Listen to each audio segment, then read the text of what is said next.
came to my mind about talking about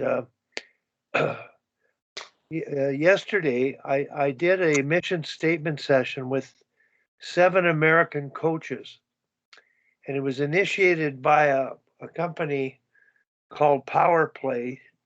3 gentlemen there created this app that's actually quite amazing.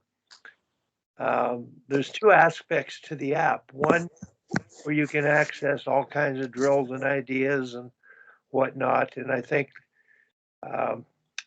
that's not the major component that I think is the selling point for it. The other one has to do with recording your communication as a coach, and players and coaches being able to access it private to them. And it's a tracking system to monitor positive communication. It's really quite intriguing. I did the exercise with the coaches who are all like-minded thinkers, very positive coaches, and got a real take. One of them was a U.S. hockey guy. 2 of them do clinics for USA Hockey and do certification clinics. So they're really intrigued about this. So I'm planning on the 19th to see if I can get Dave Mason on, who's the sort of the lead guy on the coaching side of things. The other 2 guys are the business people, the technology people. They presented their app. They went to one of the Major League Baseball teams in the area. I'm not sure which one it was. It might have been the Phillies, and they had a meeting set up with somebody to talk about their app. And it's really a funny story. Some older gentleman let them in and guided them to a big boardroom, and eventually introduced himself. It was, I think Gillick is the name of the owner of the team, but it was him who guided them into the boardroom. And he said, they asked him, well, who will we be speaking to? He said, all of their 26 scouts system. And in other words, they were shocked. They were really shocked. So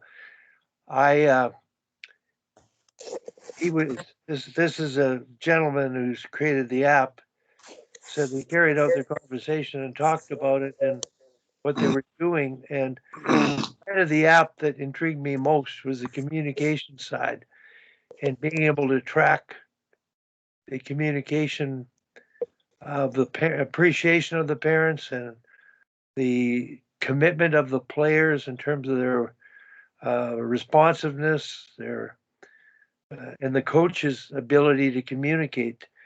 And in the end of the day, it's really an intangibles thing that they assessed. And the scouts said, you're going to put us out of work. And they said, no, that this is just private to the coach. Pardon me, to the parents and the player. It's not public information for anybody to utilize. So it was pretty excited. So I'm hoping to have him come on and talk about it. But I had a pretty good day yesterday relative to thinking something might be accomplished for the game in the long run. And the other thing, I watched the national team play our development team.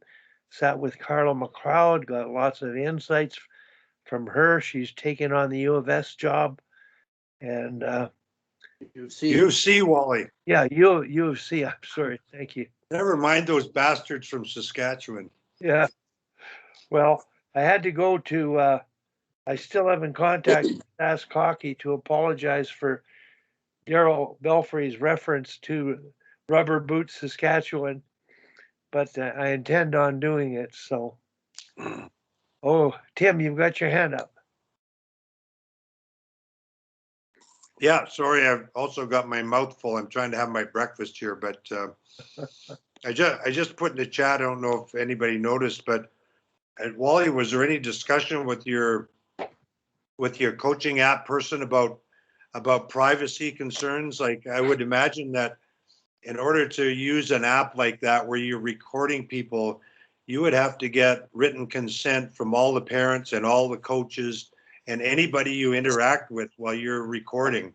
Yeah, they look Was at there any that. discussion about that? Yep, yep. They've handled all of the. It's quite amazing on the technology side what they've done. So um, they've taken those things into consideration. Obviously, what they've discovered is the scouts, the baseball scouts they met, is if they could have access to the information of the kids, dedication, commitment, at 10 years old up the ladder. And I just say, ask the coach, if I'm a scout or I'm recruiting, and Matt, in your recruiting, and, I don't know to what degree you ask coaches, but the coach at every age level is a pretty influential person who can give you an honest statement about it that can be between you and them. And I think that's what this app does. It just gives information to the player, to the parent, and to the coach so that they are understanding their communication, what they're there for helping the kid. And it's all about positivity. And when I talked to the coaches yesterday, they love the app. The best part of it is the communication piece. The X and O side, everybody goes anywhere to get drills, but the app seems to be pretty decent. So I think we might be contributing to them on the mission statement exercise, and they're probably going to incorporate it into the app in some ways. So when people write down, like Matt's done it with me, the 3 things they want to accomplish, that information is given and shared between the coach and the parent and the parents. So the parents, and the mission statement can be written by the coach based on that feedback. So it's really pretty user friendly and well adapted, and they're still working out the kinks in it. But I think they put in $3 million to it, and they have over 5,000 participants, and many of them are administrative people as well as coaches, and very knowledgeable on the X and O side. All USA hockey coaches, of course, and it was really neat talking to them. So I edited a little bit of Sam's video, Sill's video yesterday, and I'm going to share it with them, but I deliberately put in the USA Hockey logo beside the Hockey Canada logo, and I'm going to share it with them because the messaging and what's being done with what we're trying to do is improve the game. So I wanted to make sure the U.S. coaches weren't there and trying to be secretive and not share stuff. So I wanted to welcome them in that way. But any other thoughts or questions? Well, first off, Wally, we don't go just anywhere to pick up drills. We go to the ABC's website to grab our drills, right? Sure. Well, Tom, I actually told them, the first thing I told them is ABCs don't matter. Everybody goes anywhere. And I did bring up Tom's site, and I did tell them how good it was. And it's as important as Tom's site is, and all the sites are. If you don't do this, walk the talk on how you deliver those things, then it doesn't really matter what you do. And that was sort of the key point. And the owners, or the gentleman who I would call the coaching academic, who I'm hoping to bring on, he really gets that. Like he's the driver of the ethical part of that app. And it was Tracy, Tom, that got in touch with them, and I was able to get in touch with them through Tracy and have the mission statement exercise. And I'd have to be honestly say it's the most productive and useful, committed group of people that listened, participated in the exercise. I've had a lot of great individual sessions, tremendous one-on-one sessions, but as far as a large group of people, they were all like-minded, and it's sort of like they don't need to do the session, and they don't, but they have to deliver it with those to understand why they're coaching and get on the right track. So welcome, Kim. Hey, Wally, how are you? How come you're off the ice? Are you letting somebody go or what? No, my camps run Monday, Tuesday, Wednesday because we go like 3 hours straight on the ice. So by Thursday, the kids are bagged. So we run 3-day camps. It seems to be a good formula for us. But I'm on tonight for 5 hours, so that's why I'm here now. But yeah, we had some long 8 hours straight on the ice days to start the week. I don't know if it was your Instagram posting or Facebook, but I love the drill. We had a player protecting a puck, another player pressuring them, not cross-checking, but deliberately pressuring them, and the board puck protector evaded them away from pressure and went in and took a shot. It was a great little clip. Excellent exercise. So good job with what you're doing. Well, I tell you, you get those hitting pads out, and all the parents are like, they think I'm a genius. Like all I had to do is bring out football hitting pads, but it really makes the girls comfortable. They don't have to hit each other, and they hit the pad, and it seems to be quite a good formula. But the parents love it, the players love it. So we've been doing initiating contact every week. It's a full day camp, sort of 3-hour session progression that we have now. So I'm actually going to present it. I took the Hockey Canada Skills Instructor course, and we have to do a presentation. So I'm going to present teaching physicality in girls hockey as my presentation. So those drills will be in there, but I'm just making them up on the fly, Wally. That was just some. I can't do the same drills over and over. I get bored. So yeah, it's been lots of fun. Matt? Yeah, just to tag along with that. Good to see you, Kim.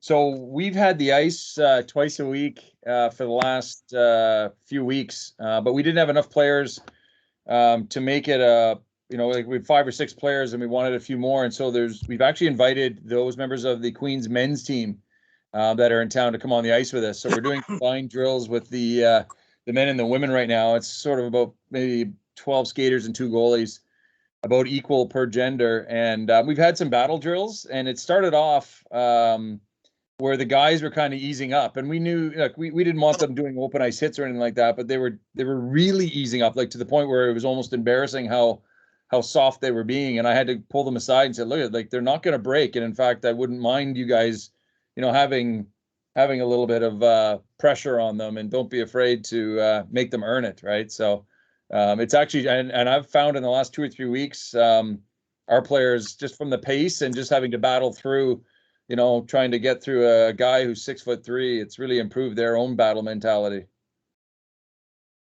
That's great. I call that cooperative, practice, where it's really important. And, for everybody on board, I don't know when you're coaching guys, whether parents would like that, bringing football dummies out, think you were crazy. What I got from the clinic last night was, if you don't do anything the way it's always been done, then you don't know what you're doing. That's what the Hockey USA guys said. There's some of the new way of coaching and teaching and learning And definitely Kim and I've really come to find the challenge of coaching the women's national program and the POE program on that side and the POE program on the men's side.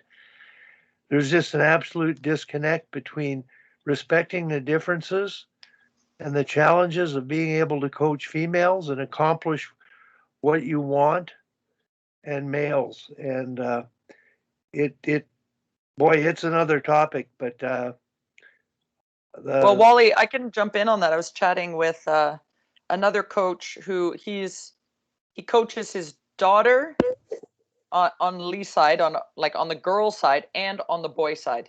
So we have a boys' association as well, and he's on the board of the boys' association doing my role. So like I mentor him on the girls' side, but he's the director of hockey operations on their side, if that makes sense. Yeah. And we were talking about the differences, and you know, he keeps going to their board and being like, okay, well the girls are doing this, and they're kind of like, yeah, whatever, buddy. Like they keep kind of pushing him down because he's sharing the things I'm doing on the Yeah. girls' side. But you know, he's trying to explain to them sort of this principle based style of coaching, and you know, teaching the girls the why and how to bring that over to the guys' side, because the girls just love it, right? Like if we say we're initiating contact because we want to do this, and et cetera, like the girls are fully bought in. They want to see the progression. So it's interesting now that, you know, we're not colleagues in the sense that we're doing the same role in the same organization, but it'll be really interesting as our roles evolve to kind of riff off each other and see what works and what doesn't work. So I'm excited to have someone there who, their association's not quite as big as ours because they don't have AAA, but you know, they probably have at least, you know, probably 1,000 players on the boys' side, and we've got 1,500. So it's a pretty good test group. But both he and I are starting from scratch, so it'll be fun to see what changes we can make and if we can do things in parallel. Well, it's really good you're communicating with him hands-on because he has a daughter and he sees what you're doing. I think with everybody here, on that regard, at a higher level, at the Hockey Canada level, the ability of they've appointed a young friend who's on our Sharks email list who from Saskatchewan that I know well. I played with his dad. He's been appointed probably the most important position in the organization. He is the manager of next generation development on both the male and female side. And literally a young fellow that's a skills coach and a great person. But after talking to him and, you know, I basically said to him, well, you really don't know what you're doing because you don't know what to do in this environment. Are you on the girls' side or are you just on the boys' side? And he suggested, well, the biggest problem is the female side just doesn't want to listen to the guys. Well, I said, who said that? And he said, the people in charge above him, the males at Hockey Canada. And I said, well, it's the other way around. They don't know as much as the girls are doing in terms of emotional intelligence or what needs to be done for them. There is a difference.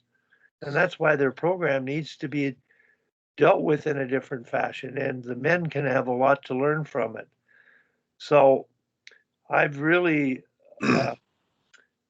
I've connected Daryl Belfry with Dean and Barry Midori, and hoping that communication between them, we can help Dean bridge the gender gap here where the men think they know it all about the sport at that level, and we all are guilty of that. And I think on the emotional intelligence side, we as a group, appreciating our differences and respecting them and learning from them is what this group is all about. There were no women on the, I did a power play presentation, mission statement presentation with 8 coaches, USA Hockey. There were no women. And, but I'll be sending them some things about the emotional intelligence piece, which the gentleman in charge, Dave Mason, everything he's talking about is the intelligence piece. So I hope it all makes sense for everybody that's out there. But I'm Kim. I think it's next week. There's an all-lady session with Still presenting. Are you able to get on that? Yeah, I'm available. I emailed Sarah. I Good. like more Dartmouth alums. I told her we're just gonna invite all Dartmouth alums because she's a Dartmouth alum. So, although there is a good number of us coaching, we'll spread it a little wider than that. I haven't had a chance to reach out. I'm gonna have I actually have a chat later today, Wally, with MJ, who I know you did a podcast with. So I'm gonna invite her on. But she and I are gonna, I think, do a collaboration, even though we've been working together sort of on and off for 15 years. So we got some ideas in the hopper there too. So yeah, I'll send it out to some of my fellow female coaches in the next little while. So guys, I really think the women want to do something alone, but I don't want them to do something alone for the rest of the Sharks' lifetime. I think the ability to communicate and learn from one another. I think the guys' game is the NHL game is sort of the benchmark that's ever rising that we have to pay attention to on the female side a little more. But we have to make sure that we have to develop and educate coaches to be able to deliver on the ethical side and the technical side in a way I think we're becoming more aware of. So, well, I'm glad I got to bring that up. I know that I've asked Kim, I've asked Tanya Foley and Sarah Hodges to facilitate it. And I talked to Mel Davidson because my concern is over the years on the female side, there's some people that I'd love to have on the call, but they really aren't. They don't get along and disagree as well as guys do. So they won't. And I'm hoping that a group of women with different opinions get on. I'm not sure how it's going to operate. I expect you'll have probably 50 participants, and it'll mainly be Syl telling her story about her book. And Tom, thanks for the email. Tom, can you tell me about the book and what happened, or if you've left? I'm still here. Can you hear me? Yep. No, I got the book and I started reading it. Then I told my wife that your wife really enjoyed it, so she started reading it. And now she has it, so I got to wait till she's done. And she wants to give it, she wants me to get more of it for, I have 3 daughters, for them to read it as well. So yeah, I'm looking forward to reading the rest of the book. I went with Syl. I watched Becky had a dryland. She has a week of development, sort of like what Kim is doing, but she has dryland sessions. The first day it was dryland with a lunch break. One was in the weight room, and I think ages would have been like 12 to 18. And Syl was running it, and it was much more specific and purposeful relative to the age groups they were at and the exercises they were doing. The attention to detail was, oh boy, it was mind-boggling. But I did make one point with Becky that watching them try to do these fundamental exercises, and then they went to the oval track and they did a lot of footwork stuff that you're familiar with, crossing over with rubber tube resistance, etc., you name it. And I really told her that I think 30 minutes in the weight room or an hour in the weight room and then play tennis play a sport, play another sport. They're not athletes, and here they were, all being sports specific, and I just didn't see the natural movement, body movement, in all of their work, and that was my concern about having such detailed sports specific exercise with kids that age. And then they went on the ice and did some power skating, uh, which was pretty, good, deliberate, fancy edge work. But I really had an enjoyable time. So I'm hoping to talk to Chris, but to still about that and share some of my observations of the age group. Kim, I shared your video of, I don't know if how many years ago it was, you were doing those hops outside. And I shared my Russian hop videos because I said you can do that exercise at home. You don't need a weight room. You just do that exercise. It simulates skating. And I shared video of Colleen's Historics doing dryland imitations with James Poole leading. And just something that, to me, we did back in the day, which was sports specific and was very useful. So all good stuff, and I'm sure Glad Sill's going to continue with that because the book is really amazing. So, Al, welcome back from holidays in Spudtown. Thanks, Wally. Are you back at it full bore now, or what? Yeah, getting into it now. So it was a nice little break. We were up home for about 5 weeks, and really took the time for some vacations. Got to see Alan. My son went to the hockey school, so I chatted with him for a little bit. But yeah, we had our kind of first big thing last night. We had our kickoff picnic. So just kind of recovering here today. It was a 90-degree evening, but we had about 400 people show up for a gear swap and a barbecue and street hockey and some playground games and stuff like that. It was pretty great. This is it in the States? Yeah. So we're back in Massachusetts. We got back on August 1st. So we this last night was our first event of the season. So we had it was pretty good. I got to say, like I kind of left it really charged up because it's one of those things where we had probably a dozen board members, and then on top of that, probably 20 or 30 parents that helped put this thing on. The kids had a ball. The parents were appreciative. Everybody had positive, thank you notes and stopped people to say thank you and stuff last night. When it was time to clean up, we had probably 20 kids running around the parking lot picking up bottles and water balloons and, all that stuff. It was just one of those things where you just see everybody kind of come together, and it was just a wonderful way to kick off the season. Terrific.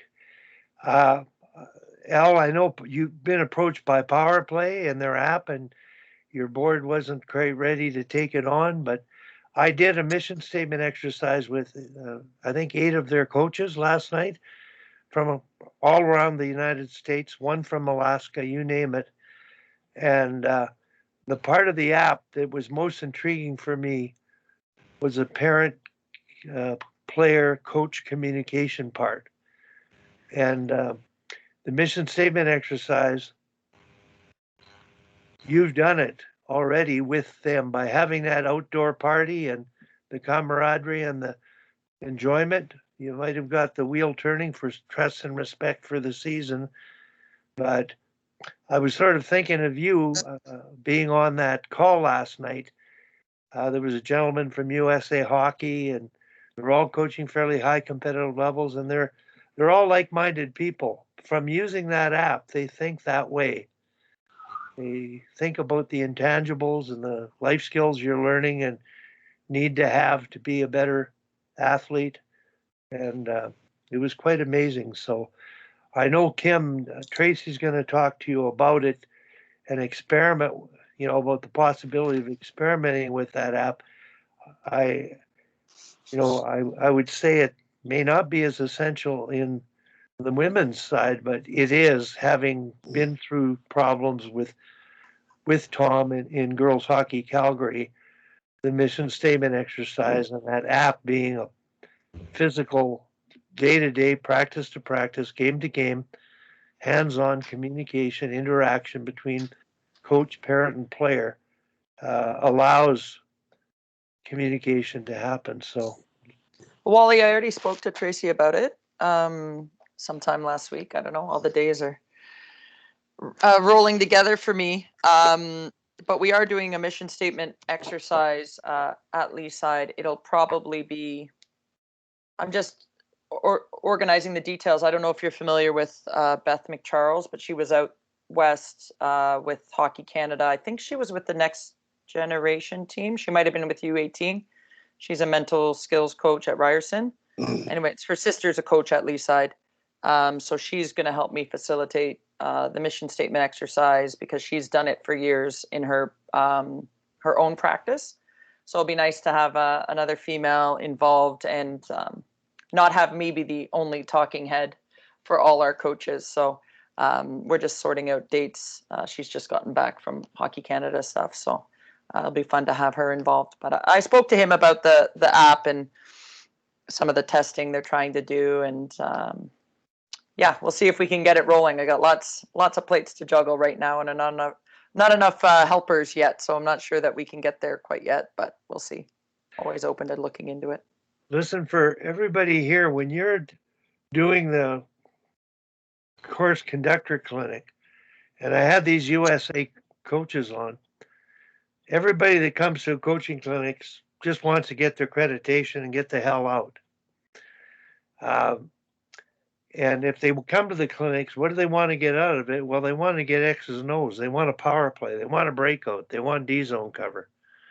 So the first exercise I do at a coaching clinic, and I did it with them because you have to get over. You know, you're trying to teach about the art of coaching and the important issue. So I say, I'm going to get through forecheck in 1 minute.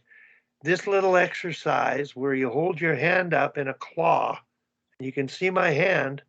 The middle finger is F1, steering to the left, and the group maintains width and depth. Pressure, turn it over, possess it. Maybe somebody falls down, it's a D to D. The claw, you reestablish that 1, 2, 2. And I said, the only time you really do that is after a face-off or on a dump in or a change and a dump in. Then after that, it's full bore. You read and act. And the very first thing that one of the gentlemen, Dave Mason, who I'm hoping to have on in a week, says, that was worth the price of everything. Right there. The figure it out piece of just letting them play. And one coach coaching a 15-year-old elite group, the USA hockey guy who's really into their camp, said, I'm going to do it. Period. And I was really, it took me 2 minutes, but it got X's and O's out of the way. And then we talked about the module of the exercise. See, on the male side, I think that would be the case. The X's and O's and do it this way. And on the female side, they want to know why and how, and they'll teach you how. The kids will, if you let them play and give them a little structure. So that's sort of my belief anyway. But. Well, it's interesting, Wally, with our coaches. And again, I have because I've been here so long, maybe I've had a little influence along the way, but I did about 20 coach sessions this year, development, and not a single one did we ever talk about any systems. Now, granted, no one used any systems because our association never played any games this year. But it certainly isn't, at least in our association on the female side, maybe more generally, it's less of a want. I always tell them I've got thousands of drills and systems I could share, but they rarely are asking about that. There is an appetite for drills that teach concepts. So not dissimilar to what we talked about earlier, Wally, with those drills I was posting on Instagram. Like they want stuff like that, as opposed to X's and O's, maybe in the traditional sense. So different ways to start drills, different ways to approach drills. At least that, most of the coaches I've spoken to in my own association and through the High Performance One with Hockey Canada, that seems to be more their mindset. So maybe it's shifting, or maybe that's just where it is in the female game with the people I'm dealing with. But I think people are starting to look at it on a higher level and how to put it all together, hopefully, as opposed to just getting more drills or more power play setups or what have you.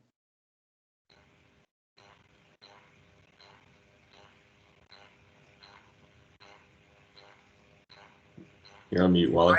Wally? I There you sat with Carla McLeod, and we talked about the game that was going on with the national women's team and the development team. And we were talking about Carla's, coaching methodology. And she did win the Canada Winter Games, and she basically rolled the lines. But she had created two distinct power play groups, two distinct penalty killing groups. As far as structure went, she may have provided a little more structure with that group, but at her ed school, and she's won the last 2 prep school championships, her structure was figure it out, let them play. They've been given structure, she has girls there for 3 years. And I was amazed. She said, I don't have a power play breakout. I don't have a power play. I really don't like the 1-3-1. But she's won the last 2 championships. And she said to me, looking at the players that were invited to the development camp, she said, we never had a player from our school invited to the development camp. Delta, who we beat the past 2 years, had 9. So the most talented players who got extra ice time being coached that way got attention and got scouted. And I said, well, Carla, it's not that your players weren't entitled. It's the way they're coached that gets the results. So you might not be getting them drafted, but if she's going to coach that way of the U of C, I was quite surprised. Like she just, Dominic's 3 Ps of pressure, possession, and play. That's pretty well it. And it may be too simple for a lot of us conventional, traditional guys, but Al, I think you might want to experiment with that as you move up the ladder here of keeping it simple like that and not starting with too much structure, just seeing how it works out. Yeah, and I think, Wally, so we're getting into our coaching education clinics with USA Hockey right now. So I've done a couple of level 1s here so far. I've got a few more scheduled. They don't really get into tactic stuff until level 4. So, that's the last level in the coaching program down here. But the level 1, we've been doing that now. I did one there on Tuesday, and the very first presentation that's given as part of the level 1 is the first clinic that they take. It's super interactive. It's all virtual now. So they moved last year to this virtual clinic style. It's all on Zoom, and they have these virtual breakout rooms. And the whole exercise, it's on long-term athletic development, is to get coaches into these small groups of 2 or 3 up to 6 people, and to come up with a list of what characteristics a player needs to develop from the age of 6 to 21 to become a truly elite player. And they go out to breakout rooms probably 5 or 6 times during the course of the exercise, and it goes from brainstorming, the types of things that they need, to brainstorming, what is critical at each age. And there's a lot of discussion that happens around that. And, through the course of that discussion, it comes up like around age 14 is when we really want to start focusing on the tactic side, and, what you really want to focus on the 6 to 8-year-olds, with the movement skills and things like that, and focusing in on technical skills at age 10U and 12U and kind of, those kind of things. So I think it really kind of sends the message and it sets the tone. And from that presentation, then they go into the principles of the ADM, and they get some really, really good videos for it to kind of to continue on with that message. So there's really not, like, as part of that conversation, like I've done a lot of these, and there's really not a lot of conversation around X's and O's that even, like, the coaches don't even bring it up. was interesting. When the game was on, Carla's looked at all the videos that we've had with Belfry, and then we watched the teams play, and I thought the national senior team looked pretty good. Carla didn't, and she started talking about the robotic nature of things, and I saw things through her eyes sitting close to her, and the difference between the way she coaches is sort of like Daryl. There's that element of figuring it out in free play, but in Daryl, it's all pressure, all go, go, go. And but she really loved that idea of surfing to get the having the surfing to the opponent's goal line to make that defense that's got the puck think twice about passing it. She really bought into it. So this whole how much we tell them at that level, they're obviously robotic. They just haven't improved. I thought they've looked pretty good to begin with, but when I left the game and the under 22 team won the game 4-2, got outshot 60-30. But the under 22 team was pretty deliberate, shortened the bench.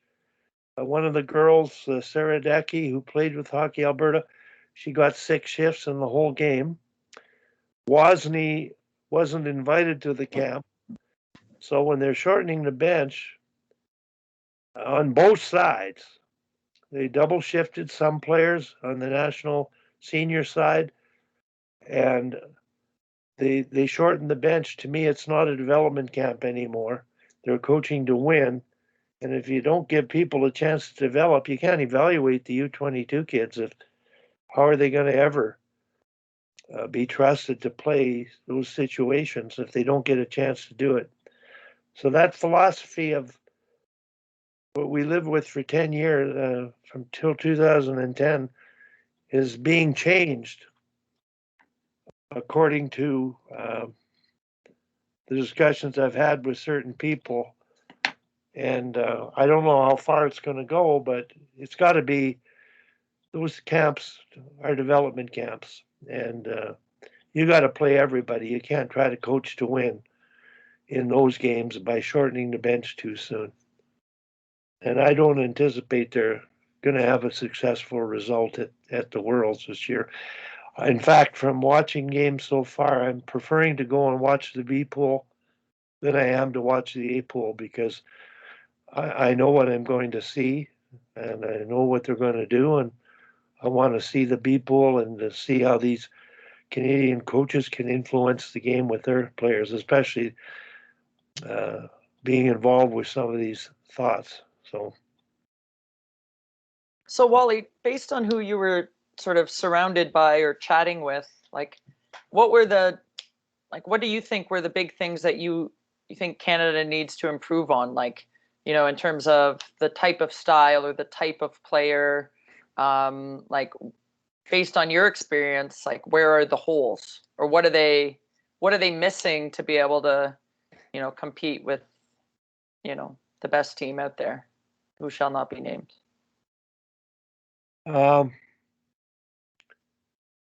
Nothing. It's only to do with the coaching and the way they coach. So it's they have to be able to communicate with one another. In other words, they have to be able to hear the thoughts of this group. And right now, the powers to be and the people that are head coaching are too busy. They can't have these kinds of conversations to think about how you can do things differently. I think the lack of communication and the insecurity and the divide between the male and female side administratively is the biggest roadblock to development. It's us, it's the leaders, it's the organization and the ability to be more open-minded. I think it sounds like Hockey USA is starting a little better at the younger level.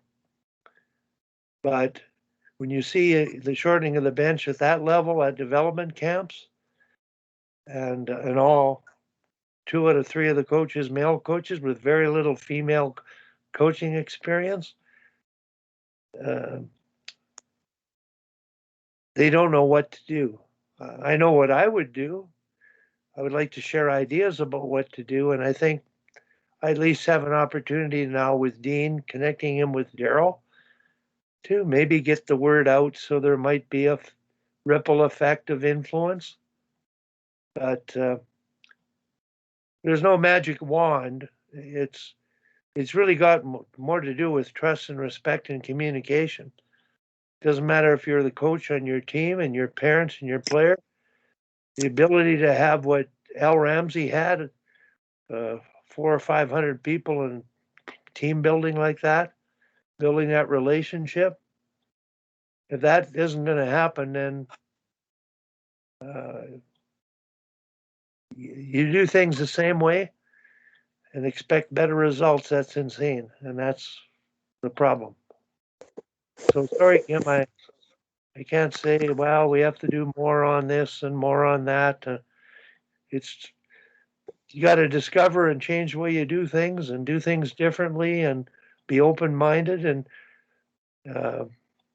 be willing to experiment and make what you're doing better. Take ideas from people and learn, constantly learn. Not enough sharks. Well, I think it's interesting, right? Because that, you know, that's the pinnacle, like no different than USA Hockey or Hockey Canada. Like that's what coaches are looking to, right? And in the female game, that's the team that, you know, our players are looking up to and wanting to make one day, right? And so, you know, I get a lot of questions of like, well, what's the path? What do I do, right? So it's absolutely be a great person and the morals and values and all of those things.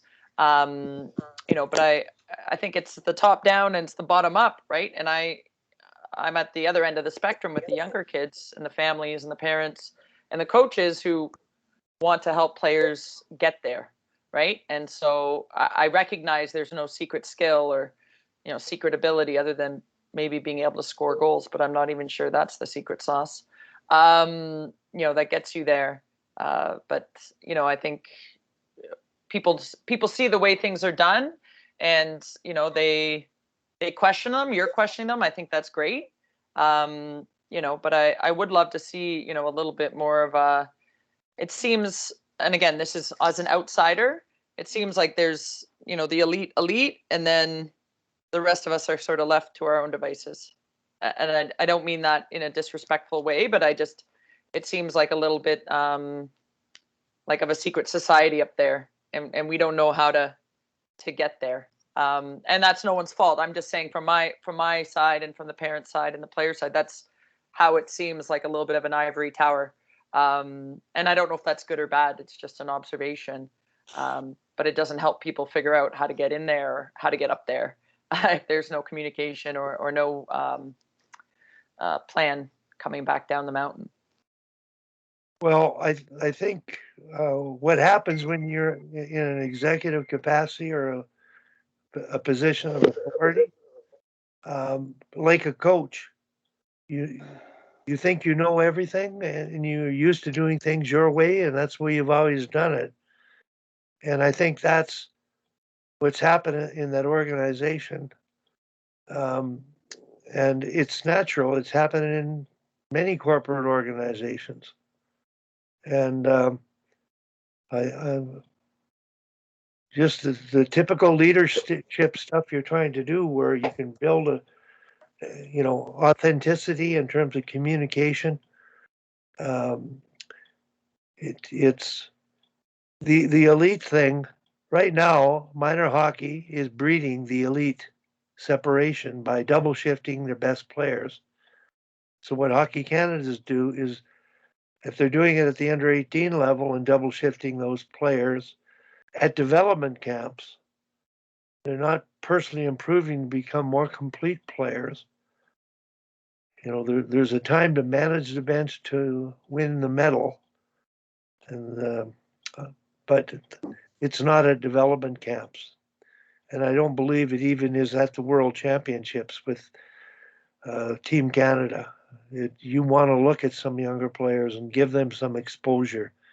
But right now, the approach is outcome, immediate success. And when you have that approach, you'll see the result that you'll get. It's not going to be what you want. Okay. It doesn't make any sense. Why would they double shift at the development team? Well, it's not. Like, what's the No, I'm So not. I'm beef not in a- saying double shift. It would be an exaggeration. I say limiting ice time for younger players. They were playing the senior team, which dominated the play territorially. But according to Carla just played north-south hockey and could not generate any offense in the end. And like Daryl said, watching the under-18s were far more east-west, north-south, interchanging of positions, played a far more advanced game. The under-22 game had much more creativity to it, freedom of movement to it. But the senior team never had any offensive.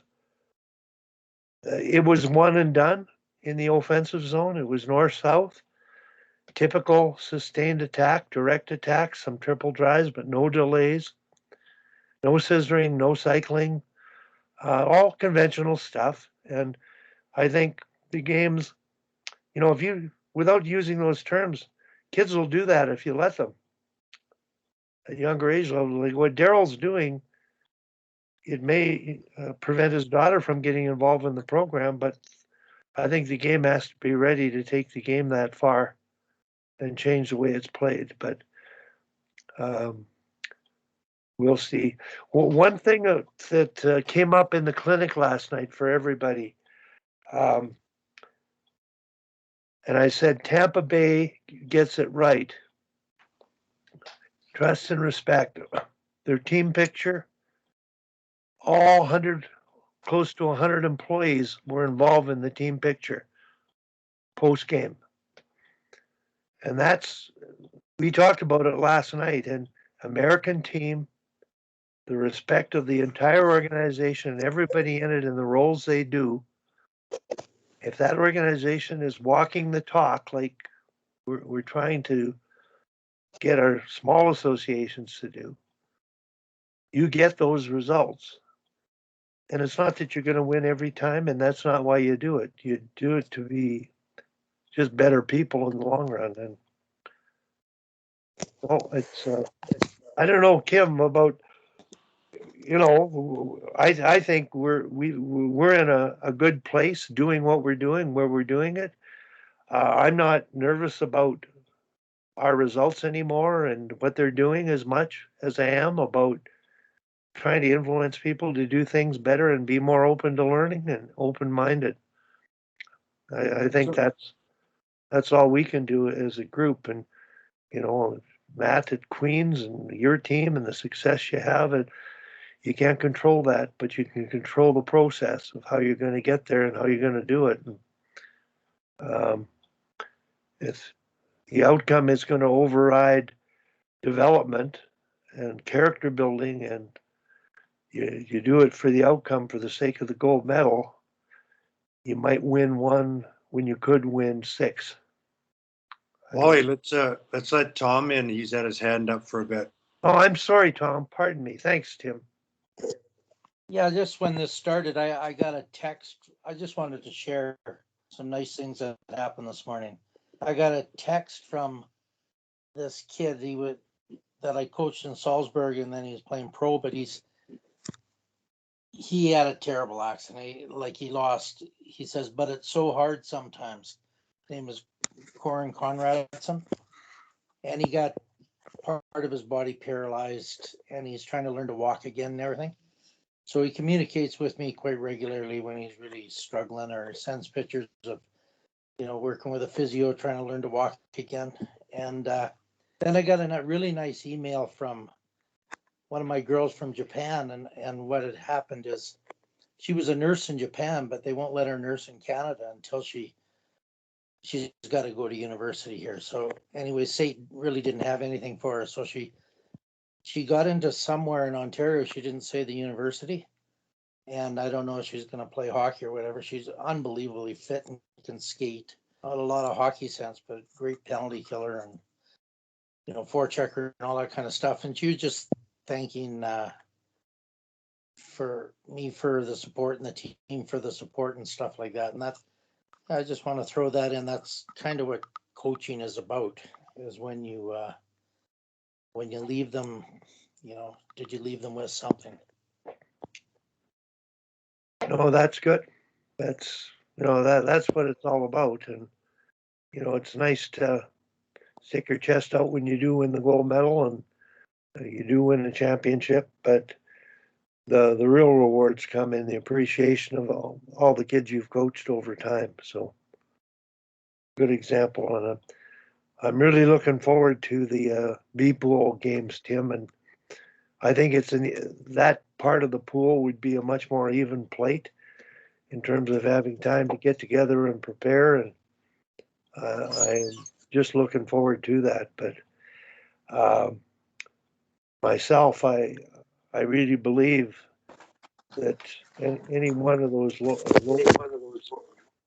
can beat teams that are in the other pool playing the right way, not strictly totally defensively and cautiously, but being able to balance that with attack and possession and control. I do think that. So it's all good for the game. It's really good for the game. And, I sent out to Tim and the coaches that I know pictures of their flags, and I Googled what the flags meant to each country. And if you Google the Czech Republic's flag and look at the meaning of the symbolism of it, I shared it with Thomas, and he's going to share it with the girls. He never knew it. He's a Czech. He never knew it. The symbolism is wow.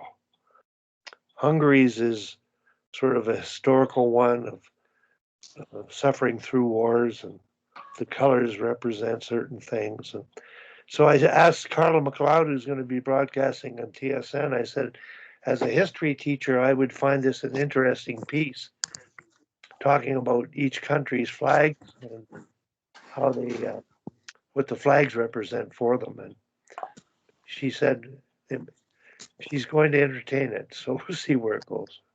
Wally, Peter tells me, and Ernst is on, he might be able to back us up, but Peter's told me that the Danish flag is, if not the oldest, one of the oldest flags out there. They've been around so long.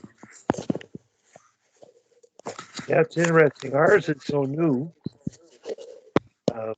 Must be the newest. I went to the Ukrainians, being Ukrainian, and the two colors, the blue and the yellow, and the talking about the sky and the growth of wheat in the country. It was really quite. I'm much more appreciative of my ancestry now from reading and Googling that. And I think it's a good exercise for the players to know. It just connects them with their country, their heritage, and the history, and is so important. And our history it's changing every day. You kind of wonder how many of our girls might know what the symbolism and representation in our flag is, because it's not discussed very much. It's not, most of us were Kim may be accepted, but most of us were around when they developed the flag and know what it's all about. But it'd be interesting to know how many of the girls, like on the Canadian team, for instance, know why the maple leaf looks like it looks, and know why there's two red bands on each end. And it would be interesting to know. Well, I think it's a good team build, a good exercise, a connecting exercise. I agree with you totally. It's worth taking some time to do. It's more. It affects the X's and O's for sure. You're proud to wear your country's colors, and and you're privileged being a Canadian to be coaching that country and respecting that. And I think, to me, it all comes back to the Olympics and the rings and the Olympics still finishing and what they're all about, and the perspective shown by the Canadian athletes that won and lost is amazing. And I think that's the gist of everything we do is and Sil has done, it's all about mental health and perspective and not getting twisted in your head because you're trying to win and be the best, outdo the other person. And Sil's book is really about that. And so it's totally dedicated to mental health, and it's all good stuff, really good stuff. Pretty good timing with the Olympics. Anybody got some thoughts on the Olympics? Well, just to follow up on that, Wally, I don't think, and I had the privilege and pleasure of watching quite a bit of it the last couple of weeks. I don't think I've ever seen so many winners, so gold medalists. Actually, no, sorry. I'll say those that have lost or did not get the gold. So the bronze and silver medalists congratulate the gold medalists like they did. Like it was instant. The race, whatever, it just completed. They looked up at the score clock or whatever, realized they didn't get gold, and their first facial and first action is to go over to the gold medal winner and be happy for them and congratulate them. And I don't think I've ever seen that happen quite as often as I did this past year. It was authentic. I noticed it too. And I think there was some of them that the pressure they put on themselves, if they hadn't, they withdrew from competitions, and it was a mental health issue. So I really think that the Canadian group philosophically has a perspective, a healthy perspective. And I think, Tim, you shared the story of the one athlete, her fourth Olympics, just 1 second off of a bronze. And you shared the article sitting at my dining room table. I read it every time I sit down, but she just celebrated being there, and she celebrated, and she talked about, I think, the winners and all the time you put in to do that, and she felt good about herself. She wasn't going to be jumping off of any bridges. And I think that's what we create is an atmosphere of a more positive experience, win or lose. And it's interesting that how Carla finished in 2010, and she couldn't look at the Hockey Canada logo for 6 months. It wasn't an enjoyable experience for her. Just the culture of being constantly evaluated. There was never really any enjoyment she felt, pressured all the time. That constant pressure is something that when she coaches, she felt as a player that she totally tries to prevent. So it was interesting that she would feel like that, and she would like to coach, get back into the program now. And I'm hoping that with Dean there and in the position he's in, and he appreciates the need for coaches to be educated. It's not the players. They'll develop regardless of it, just like students will learn regardless of it. We've got to be better coaches and better teachers, and everything will be a lot better. About the Olympics, the soccer gold. I thought that was the epitome of a team win. And the team chemistry that came together and how everybody contributed, how well they played without the ball. I thought it was an amazing victory. Kim, go ahead. I don't know about you guys. My heart rate. I thought I was like doing a workout watching that game. My God. And I ended up like, it's early enough here. It's earlier for you guys, but I'm like yelling, and my kids come in like, "What's wrong, mommy?" Just getting excited. It's fine.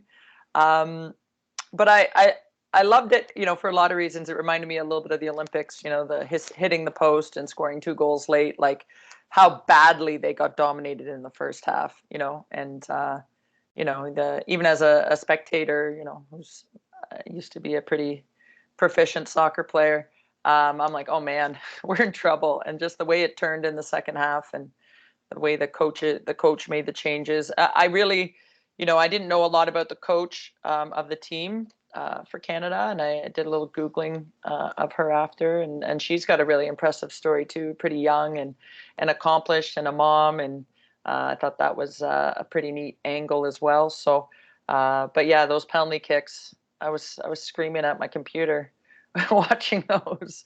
But I thought it was a pretty quintessential sort of underdog, come from behind win that, us as Canadians, we seem to love. But very impressive, and I love the grace of a Christine Sinclair. Right? I mean, talk about no ego.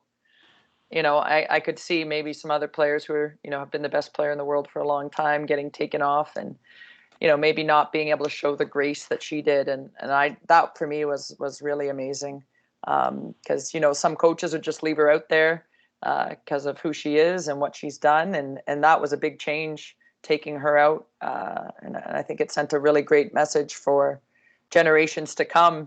You don't just leave her out there just because she's maybe the greatest of all time. She was not the greatest for the team in that moment. So I thought there's a lot of really awesome messages there, and if I was coaching this year, which I'm not, I would probably have my team watch that game. Yep. And teach from the soccer game, and all the important life lessons and team lessons that could come from that, because I thought it was pretty epic in terms of an accomplishment on the female side. There was an epic moment in the penalty shot that we beat the U.S. in, and it related to Sinclair. To me, it was a defining moment of being a team. She deliberately handed the ball off, and I don't know who the girl was that did the winning kick, but the commentators commented on, you thought Sinclair was going to take the kick, but she handed it off to this young girl who absolutely stuffed the ball, tucked it in. The goalie guessed right, but she still tucked it in hard enough and accurate enough to score. But Sinclair doing that was huge. And so when they took her out with about 8 minutes left in the game, she was authentically gracious with the player that replaced her. So she bought into the team and the coach's trust. That doesn't happen without being brought up or bred over the course of years, or this season, or that new coach's takeover from John Herdman. But that's an amazing achievement, because I think Herdman was sort of the be all and end all of all coaches, and now he's gone to the men's side and achieved great success. So soccer's in a good place in terms of coaching leadership, that's for sure. I definitely would agree with Matt's, both Matt and Kim, and Matt's observation about the apparent level of camaraderie between the competitors. I mean, there's always some of that, but I would agree that it was much more prevalent in these games, like, a 5th or 6th place finisher going right to the winners and congratulating them instead of being bitterly disappointed, or a 4th place finisher. It was really, really amazing to see, and it really feels good. And definitely would agree with Kim's observation about the mud the Canadian women's soccer team were stuck in the first half. They were really being dominated by Sweden. I was kind of struck by an article in the Globe and Mail after the game. The headline read something like "Canada dominates Sweden to win gold," and I'm like, "Whoa, what game were you watching?" Whoever it was that wrote the article. They played very well in the second half, and again, maybe the coaching adjustments had a big part of that. Maybe, but yeah, it was a fun game for all of us to watch. Not so much fun for my boss here, Peter Elander, a loyal Swede. But we were even texting at late in the first half.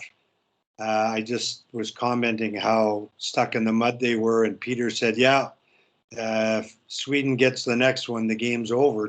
If they went up 2-0, and it's just a great example of grit and hang in there and try to create your own destiny by never quitting and never giving up. The Olympics were tremendous to watch for me. Bob Laux. Yeah, I agree with all the positivity that I saw from all the athletes, but what were your guys' thoughts on the announcer when he talked about the two best loser times and the also rans?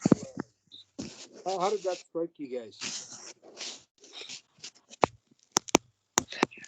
Yeah, Morris would probably be the first to say he should be saying the two fastest qualifiers rather than the two fastest loser times. But yeah, Morris would be all over that bad language. I was amazed that went on for 2 solid weeks. I would have thought that somebody would have brought that to the attention of somebody about how negative that sounded. When the athletes were all being so positive with each other and with what they were saying after when they were interviewed, and then to hear that after every race, it was getting to the point where it was pissing me off so bad I wanted to call somebody. Great point, Bob. I never thought of it at the time, but they can influence the public, how we regard competitors. And it was so negative. It's went against everything that you're trying to teach athletes about being positive, or the public in general about being positive. Matt?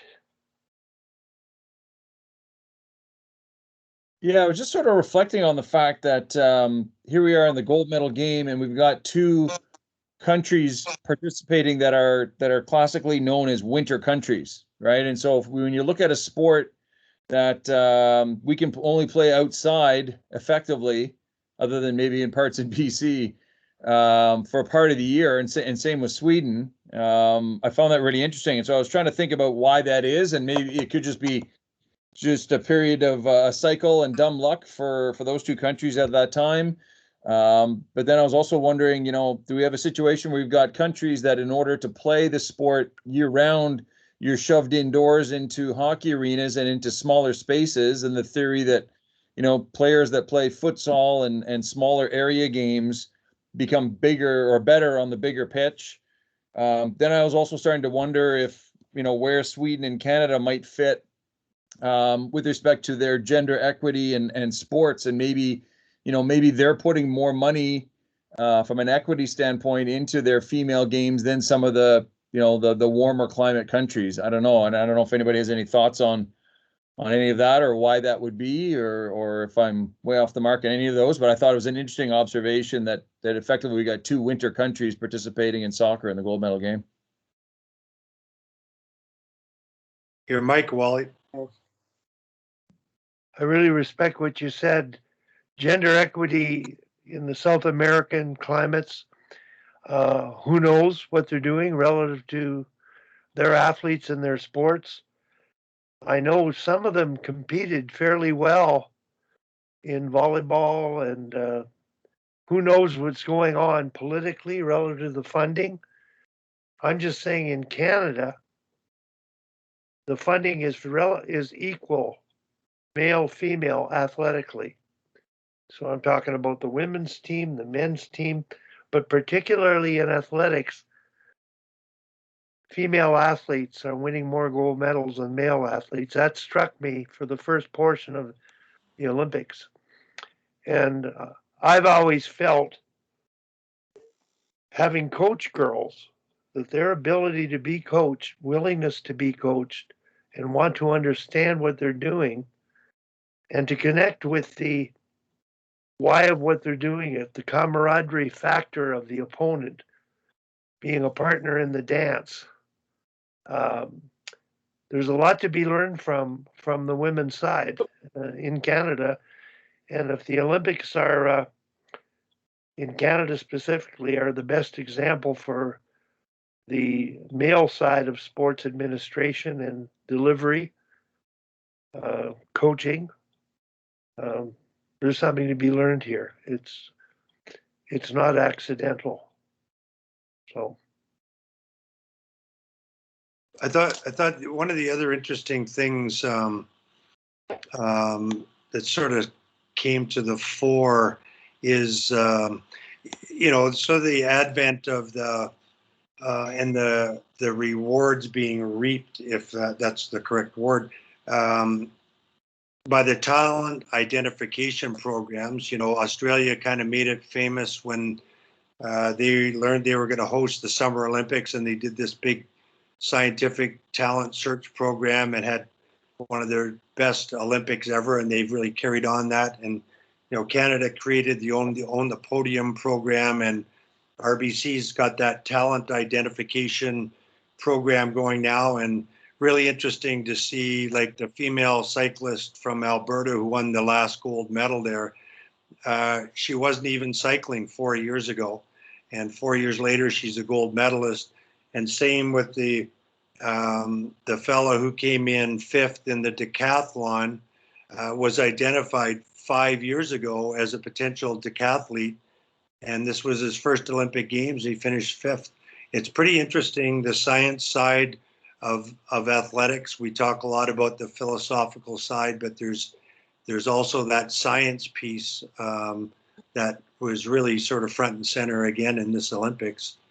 And shout out to Canada having our best medal performance ever in a real Olympic Games where there were no boycotts. It was our best performance ever, and partly owing to the Own the Podium effort, and as Wally's point, both female and male athletes equally being afforded opportunity, especially when they're identified from a science perspective that you have some potential. So just another interesting sidebar from the Olympics.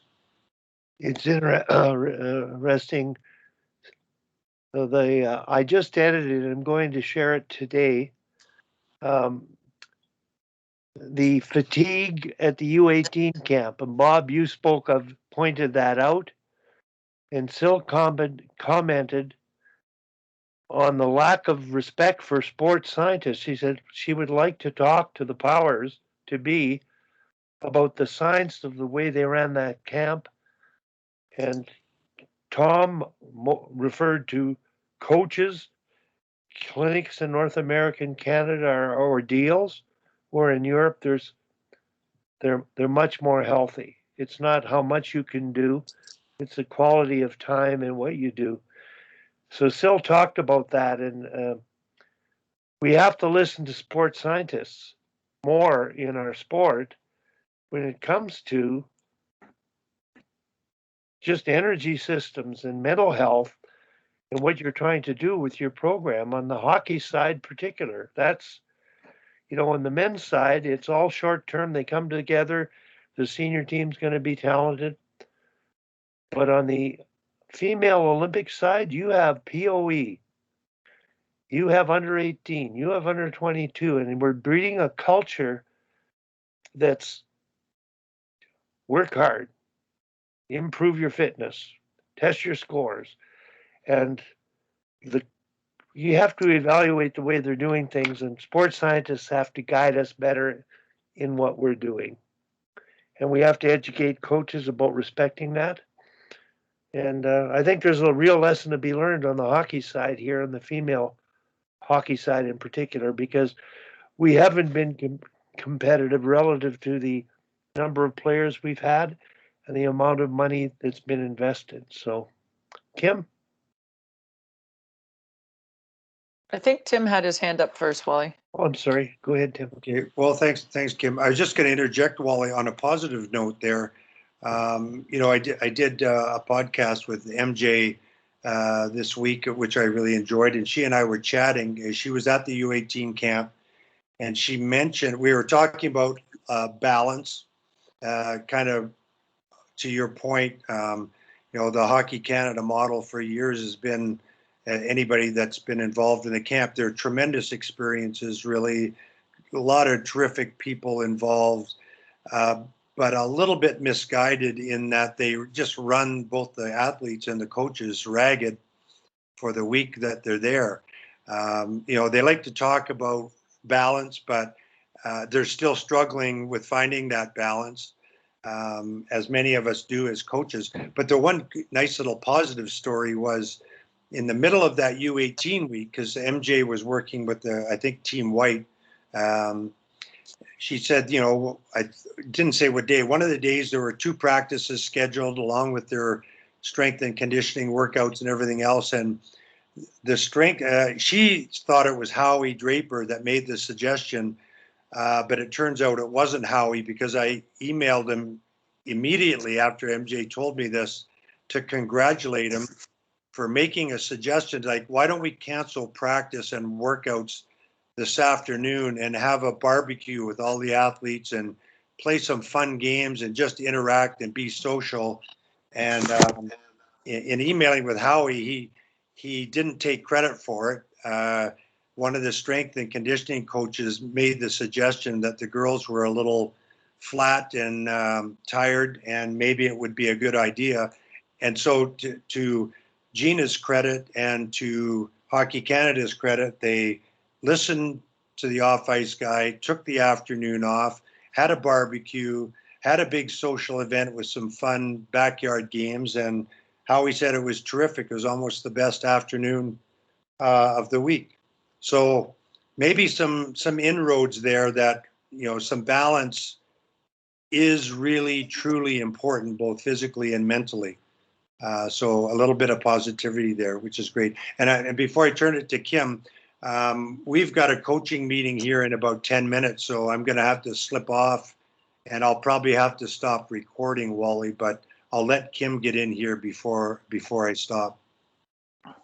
I better say something really profound then. Jesus. Everything, Kim. No worries there. Everything.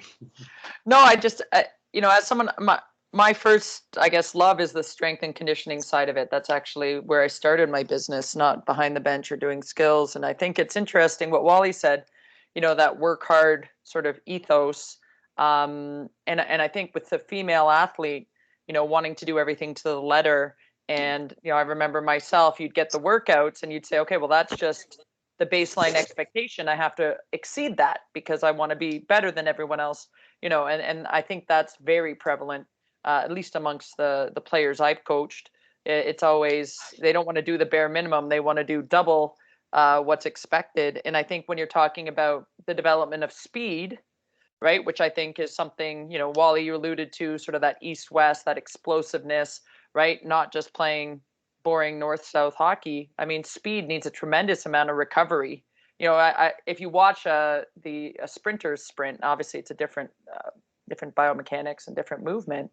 Like, they don't do 40 sprints during their practice, right? But in hockey, you watch a practice and the coach says, oh, we're working on speed, and they're doing, what I would consider a conditioning drill, the equivalent of doing the beep test, but they think they're working on sprints. So I think there's, I love that story about the strength and conditioning coach, because when I first started in the business as a strength and conditioning coach, a lot of coaches would come to me and be just like, just tire them out and just make them sweat. And I thought, you could just tell them to do 200 burpees and like save your money. You don't need to pay me for this. But working on speed and skill, of course, is a lot harder, a lot more complex than working on conditioning, and requires a lot more relaxation. And I think female athletes struggle with that in a sport like hockey. when you tell them to do a sprint at 100% and then rest for 2 minutes, they look at you like you're a crazy person. But that's really the only way to develop top end speed, is to have that level of recovery. So I think that's something that's missing in coach education right now. And I don't know whether, a bench coach or a skills coach necessarily would know that, but I'm really happy to hear the strength and conditioning coaches are having more of an influence, because it's quite, hockey's quite the challenging sport, because we're jack of all trades, master of none. We're not just throwing the javelin or running 100 meters, and I don't mean to diminish those sports, because that's not my intent here, but you're doing all of it while someone's trying to hit you standing on knife blades.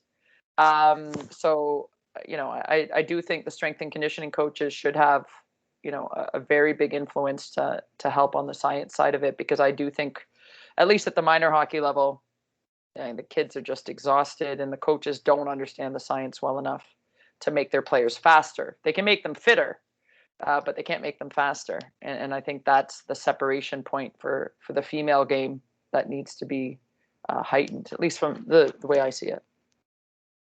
Thanks, Kim. That was adequately erudite, I think, as a finisher. Oh, I that was an Ivy League word. You might need to put the definition in the chat there. Wally, I'm going to make a suggestion. Like, I'm going to stop recording now because Ernst and I have to get off for a coaching meeting. But if you guys all got off, Wally, you could just invite Matt and Bob and Kim and Tom, and then you could just record whatever you continue doing. So that's just or Matt's got to run too. So anyway, it was a good session. Your mic's off there, Wally, but it was a good session. I got to sign off here now and see maybe next week. I haven't checked our schedule.